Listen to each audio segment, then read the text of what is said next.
Então tá, pessoal, vai ser um super prazer, assim, primeiro, obrigado, Venture BRDE, por esse convite, é um prazer compartilhar um pouquinho aqui, mas já preciso adiantar para vocês que eu não sou sumidade em área nenhuma, eu só estou trabalhando em várias áreas ligadas à tecnologia e inovação há algum tempo, ou há bastante tempo, eu diria, e por conta disso me sinto confortável de compartilhar o que eu tenho no meu vocabulário aqui com vocês, tá? Mas certamente talvez eu não tenha todas as respostas que vocês desejem, ainda assim, vou me esforçar para estar à altura dos questionamentos, tá? Sem muitas delongas, a gente vai falar de tecnologias emergentes e inteligência artificial. Inteligência artificial é uma área que me atrai bastante. Meu primeiro projeto na área foi apresentado em 96. Vejam, esse é um período pré-cloud, se a gente for parar para pensar, ou seja, eu acabei de denunciar a minha idade aqui, mas eu era novo quando eu fiz esse primeiro projeto. Foi, obviamente, um projeto científico aplicado a uma determinada indústria, mas de lá para cá, a gente viu várias ondas acontecendo. A inteligência artificial, ela subiu e desceu ao longo do tempo, até que 2010 para cá, ela realmente floresceu e resolveu ocupar o espaço que ele era prometido desde a década de 60, quando ela efetivamente surgiu. Sem muitas delongas, eu trabalho com algumas startups aqui no Brasil e nos Estados Unidos. Desde uns 2 anos atrás, assim, eu mudei um pouco as minhas teses de investimento e tenho trabalhado muito voltado para startups de dados e inteligência artificial, então eu comecei a me desconectar um pouco de outros projetos que não estejam ligados a essa área. Sou diretor de planejamento do Nexo Governança Corporativa, que por mais que seja uma entidade de governança corporativa, ele trabalha governança, empreendedorismo e inovação em famílias empresárias. Sou advisor em algumas empresas e instituições incumbentes, né? Incumbentes são aquelas empresas mais quadradinhas, mais ortodoxas, e vejo que tem um em transição do ladinho ali, não posso dar muito mais detalhes do que isso, estou diretor de transformação de inovação da Ativo SA. Algumas passagens úteis aqui para o nosso tema, já que eu conheço bem a estrada da Venture, sei como eles trabalham e admiro muito todo o processo que a Venture vem desenvolvendo em várias frentes aqui no Rio Grande do Sul e no Brasil nos últimos anos, e também tive a oportunidade recentemente de compartilhar um espaço aqui no BRDE Labs, uns 2 meses atrás. Então, eu já sei mais ou menos como funciona a dinâmica, quis trazer para vocês algumas passagens úteis que são interessantes para esse nosso momento. Então, eu tenho passagens por Lautex, em plataformas de contencioso e teses jurídicas, onde eu efetivamente desenvolvi os projetos, as plataformas de startups nessa área. A mesma coisa com a área de contabilidade, sistemas especialistas, plataformas de integração, tudo voltado para startups, tá, galera? Na área de compras, né, com sistemas de análise, predição e otimização, e na indústria, que é o meu chão, é de onde eu venho, é onde boa parte da minha carreira foi desenvolvida. Aí tem de tudo, né? Tem IoT, tem desenvolvimento de plataformas low-code, machine learning, tecnologias de edge, sensores, enfim, o que vocês imaginarem, tá?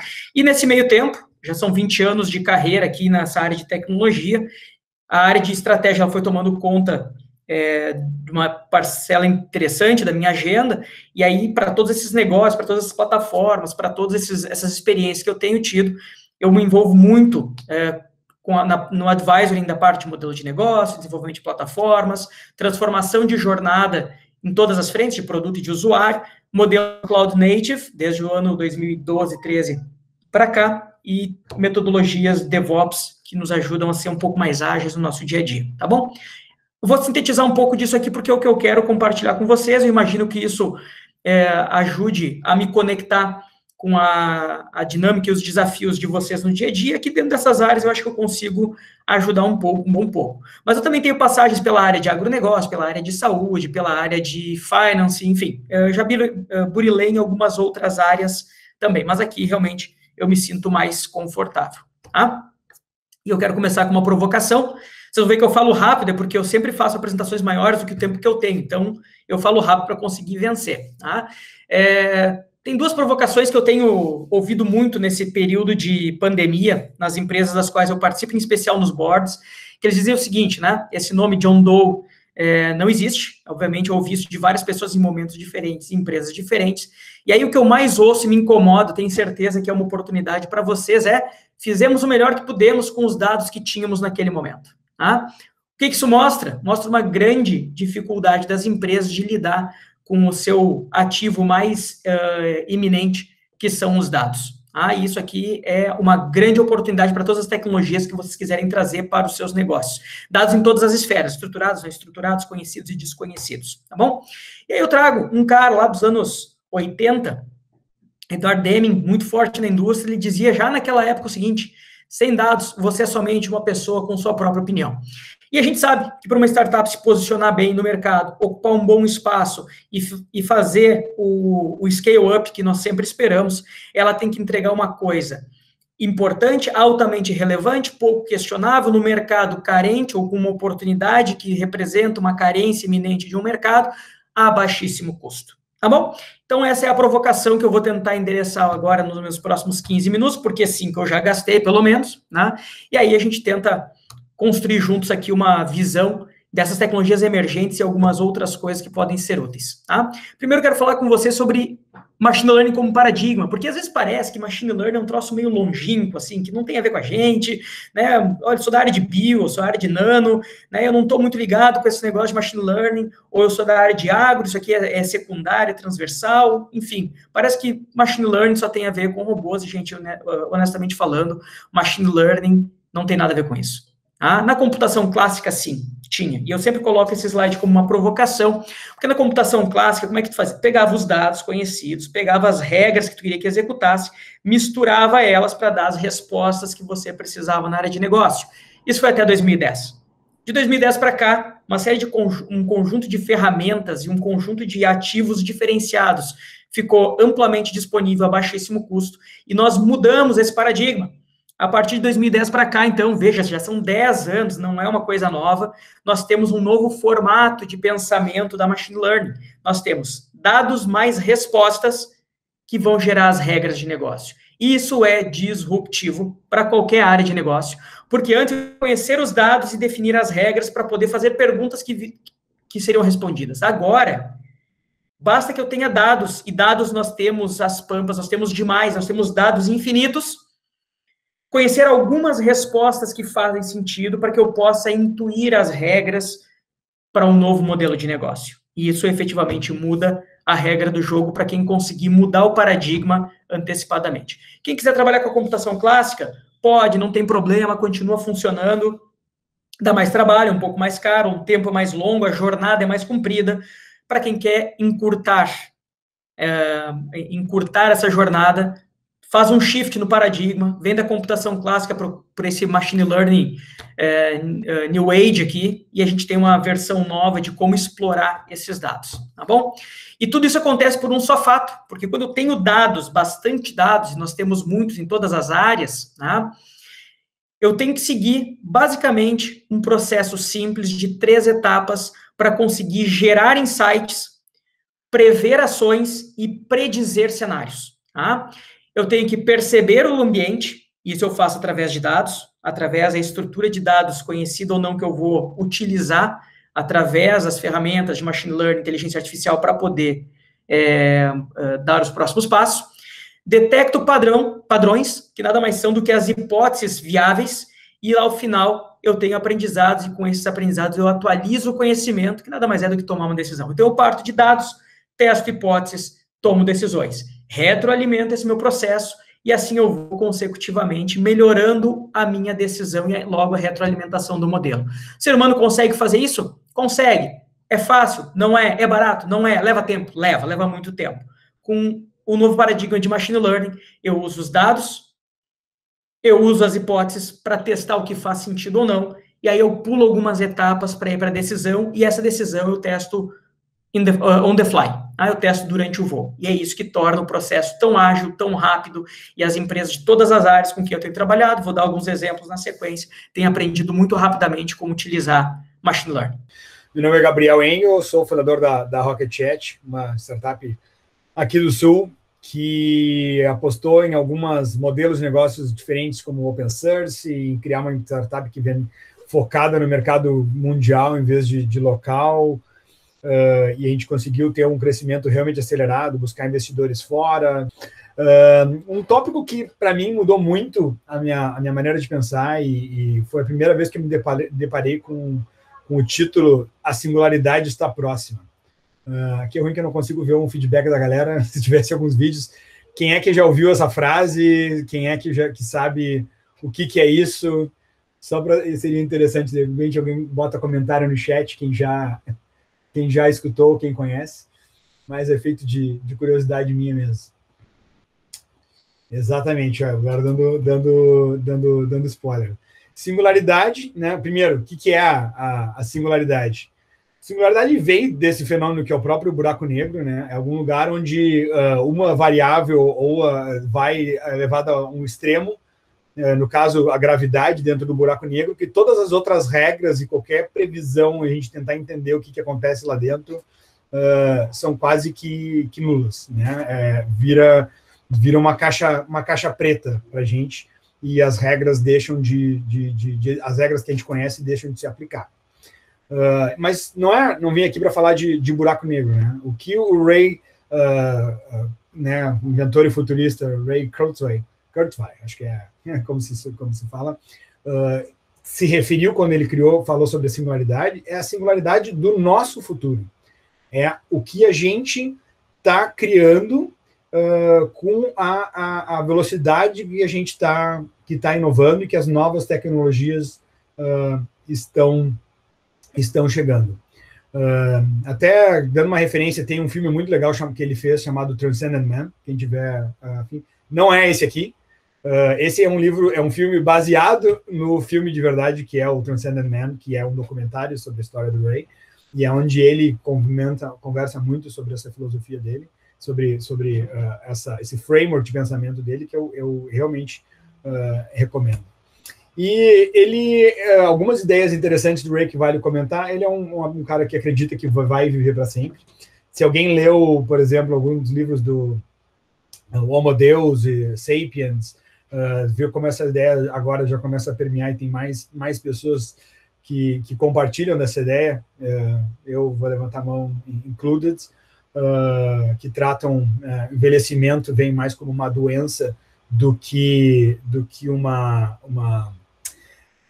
algo inevitável, né? Mais como um desenho genético de como a nossa espécie, e cada espécie achou a maneira mais eficiente de evoluir, dando um tempo limitado para a vida de cada um dos indivíduos para que houvesse uma renovação, mas que talvez a gente possa hackear esses sistemas e realmente viver para sempre, e até ou outras maneiras seria transcendendo a nossa existência biológica. Então, ele é um cara que se cuida muito, porque ele acredita que se ele fizer as coisas certas, a geração dele talvez já vai poder viver para sempre. E ele, acho que vocês podem entender disso, é um cara extremamente otimista, né? E isso eu acho que é uma frase também que me deixa muito... Eu gosto de refletir a respeito, ainda mais nos tempos de hoje, pandemia, nacionalismo exacerbado e diversas coisas acontecendo no mundo, que muitas vezes, na verdade, o mundo não está piorando, mas sim que realmente a informação está cada vez sendo mais permeando tudo, e a gente fica sabendo mais rápido de tudo que acontece de mal no mundo, mas existem vários estudos que olham de uma maneira genérica gráficos de quantidade de pobreza, quantidade de mortalidade, longevidade, todos esses gráficos, se tu pegar nos últimos anos, é uma maneira de poder estar um dia meio deprimido e preocupado. Se tu olhar alguns desses estudos, com certeza tu vai dar um pouco de mais fé na humanidade, que talvez a gente dê 3 passos para frente, 1 para trás, mas em linhas gerais a humanidade está numa ascendente muito interessante, indo para o caminho certo. Mas, enfim, ele criou essa universidade, a chamada Singularity University, para realmente explorar essas ideias exponenciais. E por que o foco é no exponencial? E porque é daí que vem, enfim, as fotos da universidade que fica lá dentro na NASA, no Vale do Silício. Mas a ideia da exponencialidade veio quando começou a olhar sobre os maiores acontecimentos da história, não só da humanidade, mas da nossa galáxia, desde a criação, quanto cada evento foi acontecendo. Isso aqui, se vocês olharem essa linha, parece uma reta, mas a escala é logarítmica. E se tu botar os maiores eventos que a gente olhou, eu não me lembro se a primeira vez, ele pegou a Barça, ou né, tinha um estudo de quais seriam os eventos mais relevantes da história, e plotou numa escala logarítmica e encontrou essa linha reta.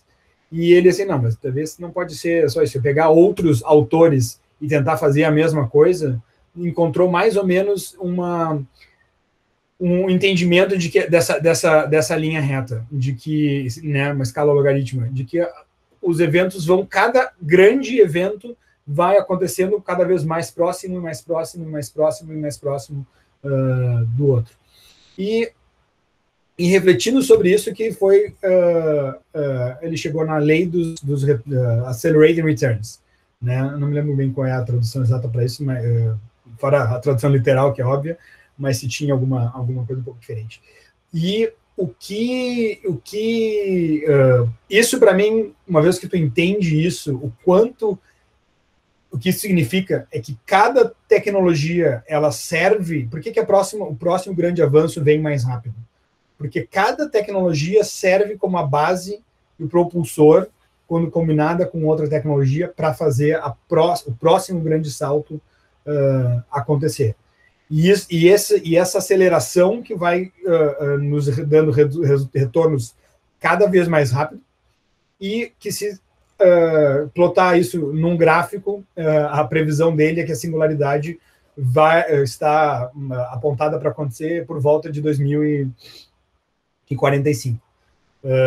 E seguindo, isso já é uma previsão, já tem alguns anos, mas ela vem se confirmando de uma maneira até, de certa maneira, incrível. Mas, então, o que seriam essas etapas? Quando tu começa a pensar, e aí eu achei muito legal, porque mais para frente eu vou fazer um link com isso, com a linha de pensamento, mas quando a gente para pensar, desde o início, vamos dizer assim, do Big Bang, né, que eles chamam de Epoch One, onde toda a complexidade e a inovação, assim por dizer, acontecia do ponto de vista químico, né, e físico, onde o Big Bang tinha acabado de criar um monte de átomos de hidrogênio e durante milhões de anos ficaram simplesmente espalhados sem nenhuma interação e sem criar nada de novo, até que demorou milhões de anos e bilhões de anos até esses átomos começarem a se combinar e a pressão fazer eles virarem alguma coisa, em virar estrelas e até supernovas criarem átomos complexos e moléculas que deram origem ao segundo epoque, que é a biologia, e onde a informação codificada através dessas moléculas pôde começar a se relacionar e criar ideias mais complexas, né, ainda codificadas no mundo da biologia, e através do sexo criar indivíduos cada vez mais complexos e cada vez mais adaptados, até criar onde estamos hoje, que é o mundo dos cérebros, onde o grau de complexidade acontece no mundo das ideias. E isso realmente deu toda uma nova velocidade para a inovação, vamos dizer assim, a gente está olhando a inovação como o grau de complexidade de ideias e de mudança, onde eu não preciso mais nem esperar um indivíduo crescer e morrer, porque as ideias, elas se interagem e criam novas ideias numa velocidade não mais presa pela física e pela química. Esse aqui é muito legal, tem uma palestra do Matt Ridley sobre, né, como as ideias fazem sexo, e o quanto isso realmente causou as maiores revoluções que a gente conhece na história da humanidade. E em sequência, para quem tiver afim, eu recomendaria olhar também essa palestra ou o livro do Steven Johnson. Ele fez uma pesquisa, se dedicou muito a tentar entender de onde é que vem as grandes ideias, as boas ideias, onde é que como é que elas surgem, né? Um dos grandes achados dele foi que um dos maiores motivos da criação da Revolução Industrial foi o surgimento das cafeterias. Porque foi lá, essa é a primeira cafeteria teoricamente do mundo, que foi aberta em Oxford, e, né, nesse estilo de cafeteria onde as pessoas iam não para comer, mas sim, né, para almoçar, mas sim para tomar um café uma com as outras e discutirem ideias. E isso foi aonde realmente vários dos problemas e das tecnologias que possibilitaram a Revolução Industrial surgiram dentro dessas cafeterias, onde as pessoas começaram a interagir, as ideias começaram a digamos assim, transar, como ele gosta de dizer. Tem uma história interessante que ilustra isso de uma maneira também, talvez uma anedota que às vezes pode ser uma maneira de fixar essa ideia na cabeça da gente, que é, alguém reconhece esse satélite? Ou sabe o que é isso? Esse, né, foi o primeiro satélite... Hã? Sputnik. Isso, Sputnik, famoso Sputnik. Primeiro objeto human-made que foi colocado em órbita. Por que a história dele é interessante? O Sputnik em si, fora o fato, né, o glorioso achievement da humanidade, mas ela desencadeou na Bell Labs uma série de eventos muito legal. Porque o que aconteceu? Quando os russos colocaram o Sputnik em órbita, eles ficaram com medo que as pessoas não fossem acreditar que eles tinham colocado aquele satélite em órbita. Que fosse, não, isso é só os russos tentando, né, ganhar, tirar onda com o resto do mundo e achar se vangloriar. E eles então colocaram um transponder que ficava emitindo um sinal extremamente fácil de se localizar, para que todo mundo pudesse ver que tinha um objeto voando em volta da Terra, emitindo aquela frequência que eles declararam. Na Bell Labs, né, o pessoal, eles estavam tomando um café, e falaram, poxa, seria legal, vamos ver se está lá mesmo esse negócio, vamos tentar detectar. Então, no horário do café e nos horários livres deles, eles começaram a setar, usar as antenas da Bell Labs para conseguir detectar a frequência. Começaram a notar cada vez que o transponder dava aquela frequência e começaram a detectar, às vezes, algumas variações na frequência, né? Minúsculas, mas as antenas deles eram boas o suficiente para pegar. E aí estavam comentando daí no outro dia seguinte, na hora do café, e até que um outro engenheiro disse, pô, será que isso não é a causa do, né, o efeito Doppler? Talvez vocês estão conseguindo ver quando ele está indo e vindo no satélite. E aí um outro dedicou, pô, eu acho que eu consigo, se vocês me derem essas variações de frequências, eu consigo tentar detectar a velocidade e a coordenada de onde da onde está passando o Sputnik. Em seguida, eles usaram, a Bell tinha acabado de comprar também um outro mainframe, um computador grande para ser, até eles pediram para usar no meio tempo, e falaram, a gente queria ver se a gente consegue colocar esses dados nesse novo mainframe e poder conseguir calcular onde é que está o Sputnik. E então convidaram lá um técnico de um outro departamento que era da parte de informática para participar dessa brincadeira que eles estavam fazendo de mapear a frequência do Sputnik. E o resultado disso foi que eles conseguiram, em pouco tempo, juntando, né, um físico, um cara do rádio, um cara do computador, detectar, através da frequência que a Sputnik emitia, aonde é que a trajetória dela com uma precisão que nem eles esperavam ou imaginavam que iam conseguir quando iniciaram o processo.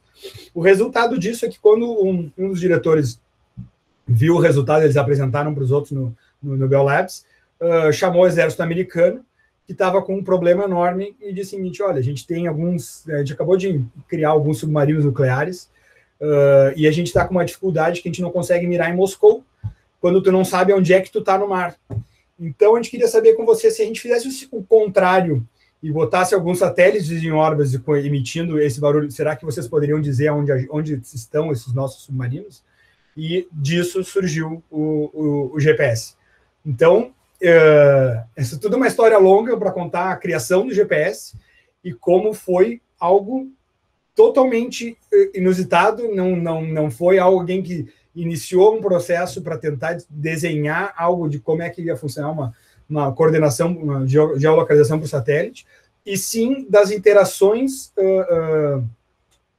vamos dizer assim, não repentinas, por acaso, dentro do ambiente certo, onde as pessoas têm a opção de poder inovar, trocar ideias, experimentar, e o quanto isso é importante. E essa é uma das histórias, a gente tem histórias de novo, de inovações que acontecem com isso. Esse é isso me faz chegar no momento que a gente está agora, que acho que as inovações que eu vou comentar daqui para frente, tecnologias que eu vou comentar daqui para frente, me fazem refletir sobre isso que o Kelvin Kelly fala. A gente está realmente no meio, né, numa trajetória entre as pessoas que até hoje nasceram dos que vão ser desenhados, né? E aqui eu tenho algumas tecnologias, então, que eu vou falar um pouco mais em detalhe, que me fazem concordar com isso que ele está dizendo. Uma das tecnologias mais incríveis que eu vi nesses tempos se chama DNA origami, onde alguns biólogos, né, uma confluência de tecnologias diferentes, da parte de biologia, de sequenciamento genético, de supercomputadores, para conseguir desmembrar e desenhar como funciona o DNA folding, que é como o DNA vai se dobrando pela forma molecular dele, conseguiram criar um sistema onde um computador consegue criar uma sequência genética que, uma vez que eles conseguem imprimir, o DNA vai se torcer e se encaixar na maneira que tu quer. Então, aqui a gente está olhando, por exemplo, o computador, ali é o número de quantos nanometers aquele shape tem, e aí eu posso dizer, eu quero criar uma estrelinha de DNA e eu consigo um computador que vai me dar o código genético de um smiley faces, e uma máquina de sequenciamento genético pode me imprimir esse DNA, e no momento que eu solto ele, ele automaticamente começa a se dobrar e se tornar o formato que eu quis. E eles começaram agora a incluir até, dependendo dos tipos de átomos incluídos no DNA, mudando a sequência, podem até criar um switch de on and off, começar a criar até circuit boards baseados em DNA. Então, tu imagina que tu vai poder ter um microchip ou uma placa de computador que, na verdade, tem um DNA de criação dela, em vez de ter uma impressora fazendo ela, a gente pode ter um DNA de criação de um componente eletrônico que pode ser usado nessa escala de nanometers. Então, isso, para mim, é um desses exemplos de tecnologias diferentes, especialidades diferentes se fundando e criando coisas que a gente ainda vai ouvir muito falar. Essa sequência genética deu, para mim, também outra notícia que pouca gente, já é um pouco velha, mas pouca gente falou sobre isso, que há alguns anos atrás a gente teve a primeira forma de vida sintética criada. Isso para dar uma ideia do grau de entendimento que a gente está, de compreensão de como funciona a vida, que às vezes é mais do que muita gente pensa. Depois de tanto sequenciamento genético, de tanto entender o que cada gene faz nos organismos, eles pegaram algumas bactérias, organismos extremamente simples, e conseguiram usar os computadores para desenhar o que seria o organismo mais simples possível e ainda funcional.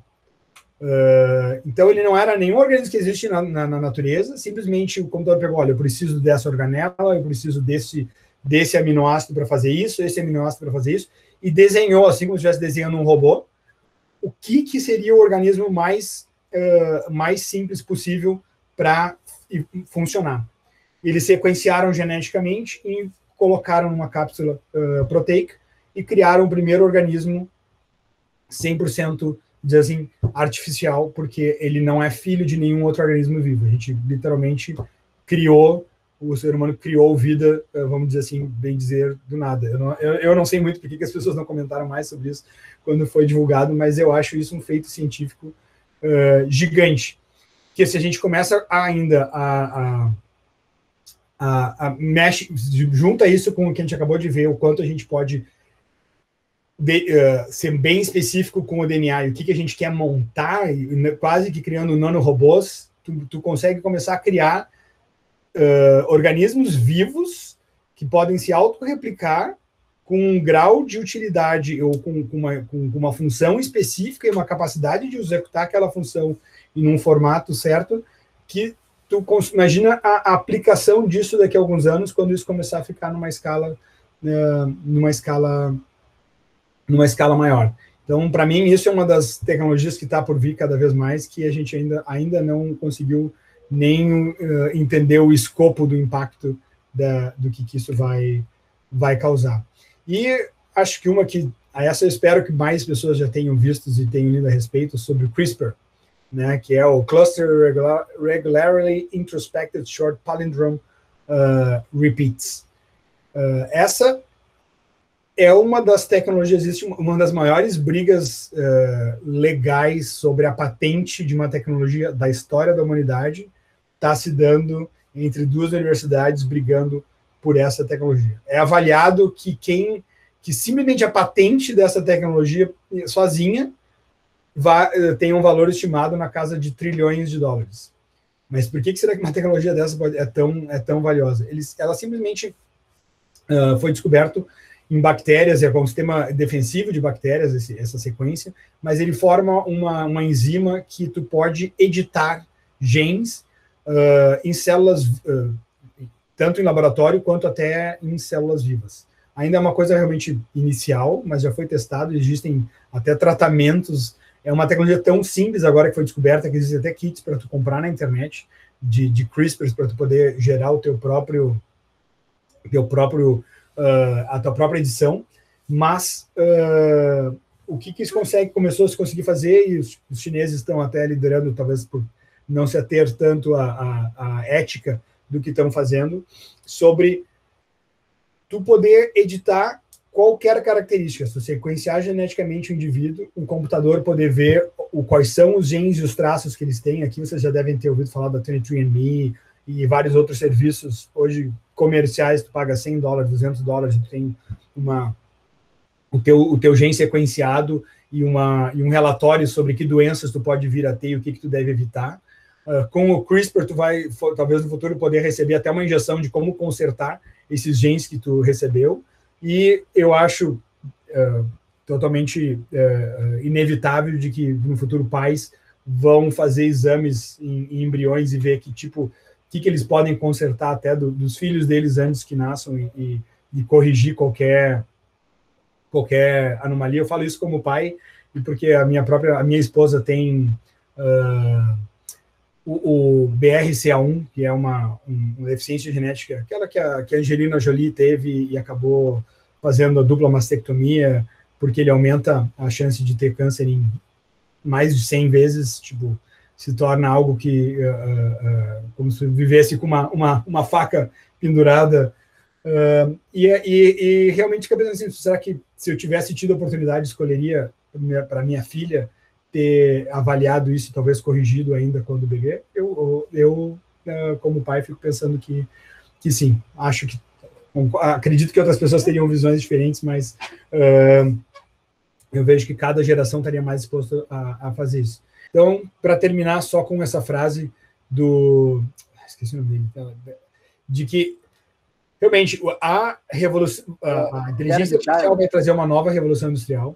Tudo que a gente conhece está mudando, porém, os produtos mais utilizados e mais populares nos próximos 20 anos ainda não foram inventados, né? As pessoas ainda não fizeram essas ligações com os produtos existentes para ter criado, o que significa que é um mar de oportunidade, porque a gente ainda não tá atrasado. Então, acho que a mensagem que eu queria trazer era essa. Espero que tenha servido para fazer alguns desafios e alguns questionamentos, e talvez vocês consigam usar quando olhando para o que vocês estão trabalhando, em tecnologias que estão, sempre pensar como é que eu posso fazer uma transa entre essas coisas e criar a próxima grande coisa nova através da junção dessas tecnologias.